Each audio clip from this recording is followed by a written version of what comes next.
When I moved into my new apartment, I was optimistic. The place wasn't much, but it was all I could afford on my entry-level salary.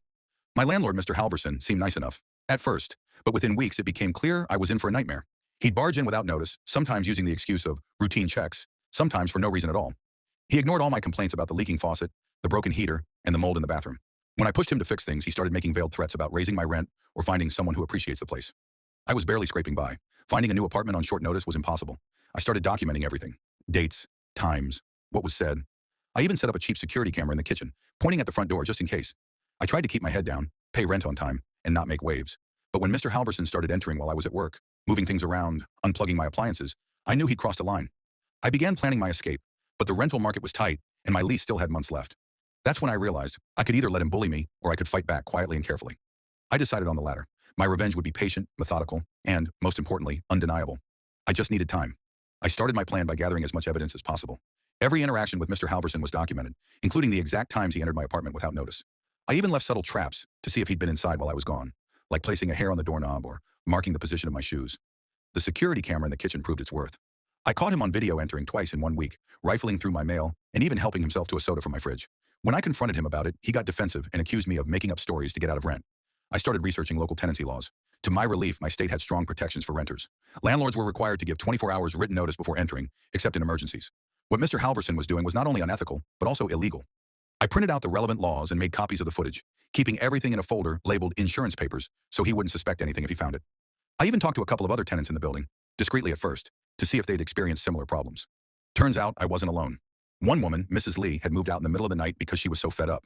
Another neighbor, Jamal, told me he once came home to find Mr. Halverson napping on his couch. With my evidence piling up, I knew it was time to take the next step. But first, I needed to make sure I could get out cleanly and hurt him where it would matter most. Knowing I wasn't alone made a huge difference. I discreetly reached out to my neighbors, inviting them over under the pretense of a small tenant meet and greet. Over pizza and soda, I brought up the landlord's behavior and shared what I'd experienced, without revealing my full plan just yet. To my surprise, almost everyone had a story. Lost packages, unauthorized entries, refused repairs. Some tenants were afraid to speak up, worried about retaliation. But a few, like Jamal and a young couple down the hall, were ready to take action. Together, we compared notes. The pattern was clear. Halverson routinely ignored tenant rights, entered apartments without permission, and tried to intimidate anyone who pushed back. Jamal revealed he'd even tried to report Halverson once, but was brushed off by the local housing authority due to lack of evidence. That's when I realized our strength lay in numbers. If it was just me complaining, Halverson could brush it off. But if several tenants banded together, the authorities would have to listen. I proposed we gather all our evidence, photos, messages, video clips, and present it as a united front. The group agreed. We decided to spend the next few weeks documenting everything, sharing updates via a private chat group. The couple started recording all their conversations with Halverson. Mrs. Lee, who had already moved out, agreed to write a detailed statement about her experience. Now, with allies and solid evidence, I was ready to set the real plan into motion, a plan that would expose Halverson's abuses and leave him with nowhere to hide. With our little tenant alliance in full swing, I took the next step. We reported every single violation to the local housing authority, each one separately, on different days, from different tenants. The goal was to create a paper trail impossible to ignore. Meanwhile, I started calling Mr. Halverson out every time he tried something shady.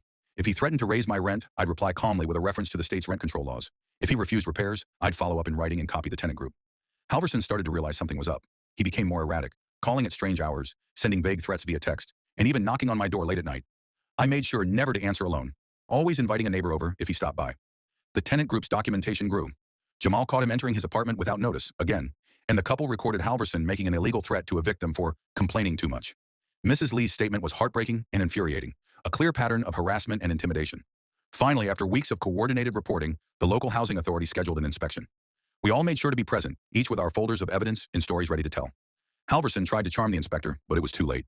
We'd laid the trap and he'd walked right in. The day of the inspection felt like a showdown. The inspector arrived in the early afternoon, clipboard in hand, looking tired but determined. Halverson was already in the lobby, putting on his best concerned landlord face and offering coffee to anyone who walked by. One by one, we led the inspector through our apartments, pointing out everything.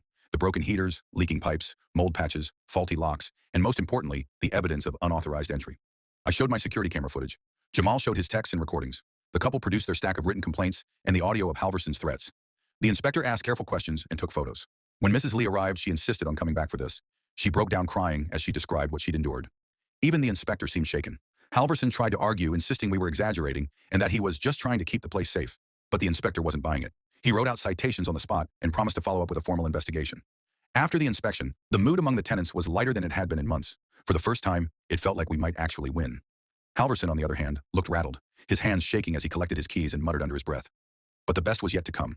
Our plan wasn't finished. We were just getting started. In the weeks following the inspection, Halverson's demeanor changed.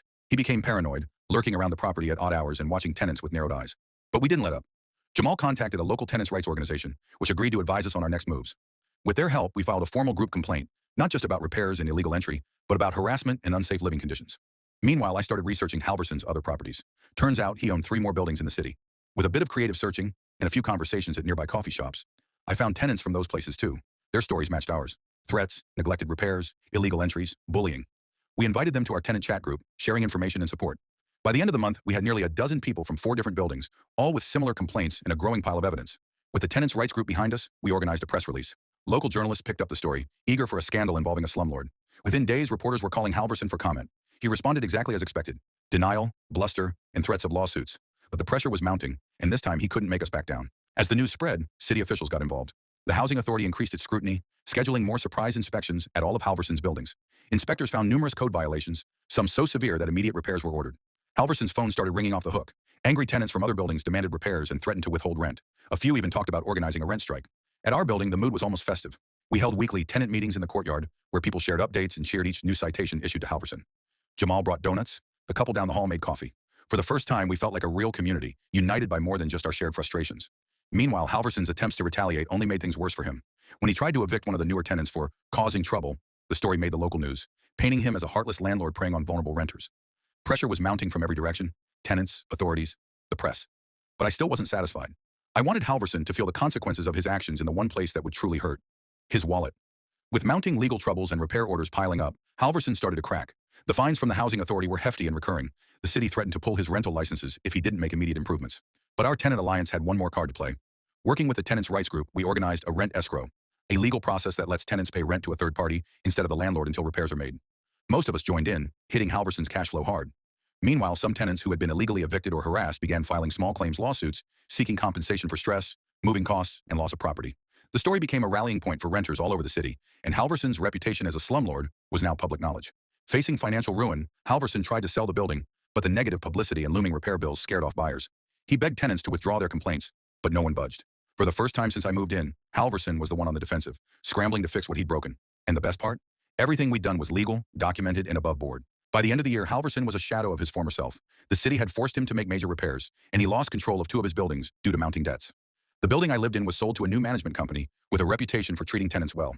As for me and the other tenants, life improved dramatically. Repairs were finally made, the illegal entries stopped, and for the first time in ages, we could relax in our own homes. Jamal organized a victory BBQ in the courtyard, and even Mrs. Lee, who had found a better apartment, came by to celebrate. The local press ran a follow-up article praising our persistence and documenting the changes in the neighborhood.